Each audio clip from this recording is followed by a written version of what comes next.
Greenland is the world's largest island, but its true value is not its size. It lies beneath the ice. And above it, its location shapes Arctic shipping routes, early warning systems, satellite tracking, and future access to critical resources. For decades, the United States has maintained a strategic presence there. But under Donald Trump, the tone shifted from cooperation to pressure. Public doubts about Denmark's ability to protect Greenland were enough to send shockwaves through Europe. NATO's unusual response. NATO responded with a deployment, described as solidarity. On paper, it sounds significant. In reality, the numbers tell a very different story. Only a few dozen non-Danish personnel, small French units, limited German reconnaissance, Swedish officers, and a symbolic British presence. Compared to American military power, this is not a force designed for combat. Which raises a simple question. If this deployment is not about military defense, what is it really about? Why this situation is unprecedented? NATO was built to deter threats from the outside. Its logic depends on a clear distinction: us and them. Greenland blurs that line. Denmark is a NATO member. The United States is NATO's dominant military power, and Greenland remains part of the Danish realm. Any serious incident here would test NATO's legal and political foundations in ways the alliance was never designed to handle. That may explain why every move has remained deliberately limited.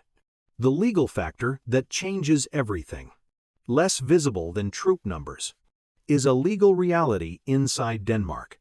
Copenhagen has clarified that Danish forces are legally obligated to defend Danish territory if a military incident occurs. This is not a political decision. It is embedded in military doctrine, which means a symbolic presence can quickly become a legal trigger. What appears restrained on the surface carries far deeper implications underneath. Trump's position: pressure over compromise. Donald Trump has consistently refused to rule out strong pressure. His argument is straightforward. Denmark lacks the capacity to protect Greenland against global competitors. From this perspective, American involvement is framed as protection, not expansion. Discussions have been described as direct, respectful, and unresolved. That final word matters. Dialogue continues, but the core disagreement remains intact: Europe's calculated gamble. From Europe's perspective, this deployment serves multiple goals at once.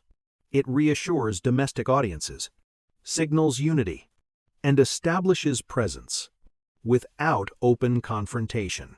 Diplomatic moves here are about visibility, not power. But symbolism carries risk, because when signals are misread, even restrained actions can escalate beyond intent. The Article 5 question. Greenland falls under NATO's collective defense framework.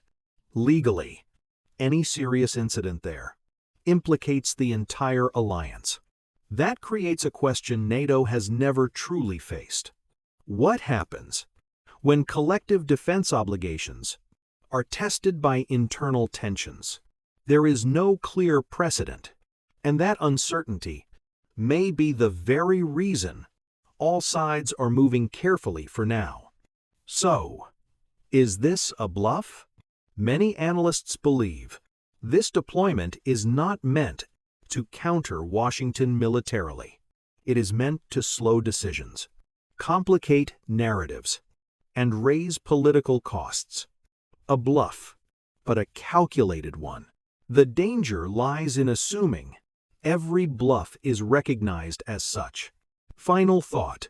Greenland is not just about territory. It is a test of how alliances function. When power, law, and political ambition collide, the real question is not whether anyone wants escalation, It is whether existing systems are capable of preventing it. And if pressure continues to rise, when does symbolism stop being symbolic?